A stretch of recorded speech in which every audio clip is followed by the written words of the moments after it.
Hi viewers, welcome to our channel Techland BD. Techland BD এর পক্ষ থেকে আপনাদের সকলকে জানাই স্বাগতম।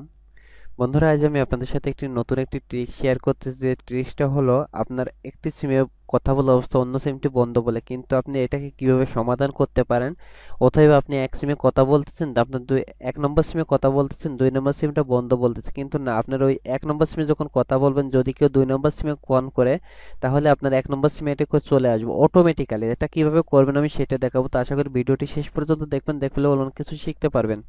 তা দেখুন, আজকে আমরা ম্যাক্সিমাম সবার সেটি ডুয়াল সিম, কিন্তু হয়তো অনেকেই আমরা এটা এমসিএ ব্যবহার করে অনেক সময় মেসেজটা আসতে অনেক লেট করে বা অনেক পরে আসে। তো এক্ষেত্রে থেকে আপনি সাথে সাথে কল ওয়েটিং অবস্থায় মেসেজগুলো আনতে পারবেন। দেখা যাচ্ছে আমরা অনেক সময় একজনের সাথে 10 মিনিট, 20 মিনিট বা আধা ঘন্টা কথা বলি। ওই সময় আমার কোনো একটা গুরুত্বপূর্ণ ফোন আসলো, কিন্তু আমার সেটা সিম এক কথা বলতে সিম টুতে আসতেছে, কিন্তু সিম টুতে আমাকে সবসময় বন্ধ বলতেছে, যেটা আমি অনেক পরে পাইতেছি বা অনেক সময় পাচ্ছি না। কিন্তু এইটা আপনি যদি ইচ্ছা করেন, তা আপনার 1 নম্বর সিমে 2 নম্বর সিমে ফোন করবে, কিন্তু 1 নম্বর সিমে অটোমেটিক্যালি কল ওয়েটিং হিসেবে এটা আসবে। তো এটা করার জন্য আপনাদের সর্বপ্রথম অ্যান্ড্রয়েডের ফোনের সেটিং অপশনে যাবেন। তো দেখুন, আমি সরাসরি সেটিং অপশনে যাব। সেটিং অপশনে আসার পরে আপনাকে কল সেটিংয়ে যেতে হবে।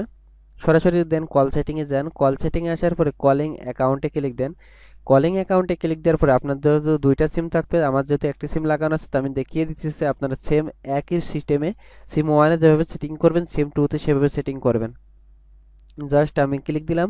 ক্লিক দেওয়ার পরে এই জায়গা থেকে আপনাকে কোনটা যেতে হবে, কল ফরওয়ার্ডিং। যদি আপনাকে কল ডাইভার্ট অপশনটা না লেখা থাকে, তাহলে সরাসরি কল ফরওয়ার্ডিং এ যাবেন, বা আপনাদের ফোনে কোনটা লেখা থাকে সেটা দেখে নিয়ে আপনারা যাবেন। যেহেতু সবার ফোনে কল ডাইভার্ট বা কল ফরওয়ার্ডিং এভাবে বিভিন্ন রকম লেখা থাকে, তো আমি সরাসরি কল ফরওয়ার্ডিং এ যাব। কল ফরওয়ার্ডিং এ আসার পরে এর ভিতরে এসে কিন্তু সেম সেটিংটা একই পাবেন।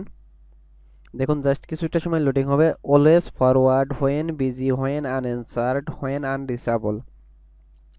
তা আপনাকে এই যে হোয়েন আনরিচেবল এই সফটওয়্যারটা আসতে হবে। হোয়েন আনরিচেবল এটা আসবেন, এটাই ক্লিক দিবেন। ওইটাই ক্লিক দিয়ে আপনাকে এই জায়গায় একটা নাম্বার সেট করতে হবে। তা ধরুন আমি একটা নাম্বার ইউজ করতেছি, আপনি যেটা খুশি সেটা ইউজ করবেন, কোনো সমস্যা নাই। তা আমি যেটা খুশি সেটা ইউজ করি।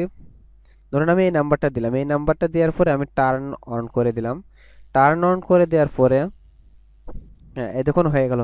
এখন যদি এই নাম্বারে কেউ ফোন করে, অতএব আমি যদি আমি যে নাম্বারটা করলাম, এই নাম্বারে যদি কথা বলা অবস্থায় 2 নম্বর সিমে, ধরেন এই সিমটা আমার থাকবে, এই সিমে যদি কেউ ফোন করে, তাহলে আমি ওইটি কথা বলা অবস্থায় ওই সিমে অটোমেটিক্যালি ফোন যাবে। তাই হ্যাঁ, একটি কথা আপনারা মনে রাখবেন, এইভাবে সিমে একটা সেটিং করলেন, এরপর আপনারা সিম টুতে যে সেম একইভাবে এই সেটিংটা করে দিবেন, দেন আপনার কাজটা শেষ হয়ে গেল।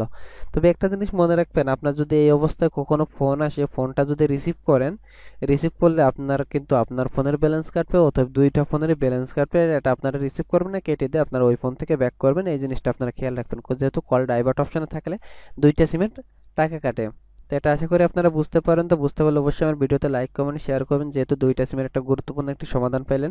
এবং এমন এমন ভিডিও আপনার ইনশাল্লাহ আমি নিয়মিত আপনাদের মাঝে বিভিন্ন রকম টেকনোলজি বিষয়গুলো দিয়ে যাবো। তার জন্য আমার চ্যানেলটি সাবস্ক্রাইব করে রাখবেন, ভিডিওগুলো পারলে লাইক এবং কমেন্ট করে জানাবেন কেমন হয়েছে। তা যে পর্যন্ত, সবাই ভালো থাকুন, সুস্থ থাকুন।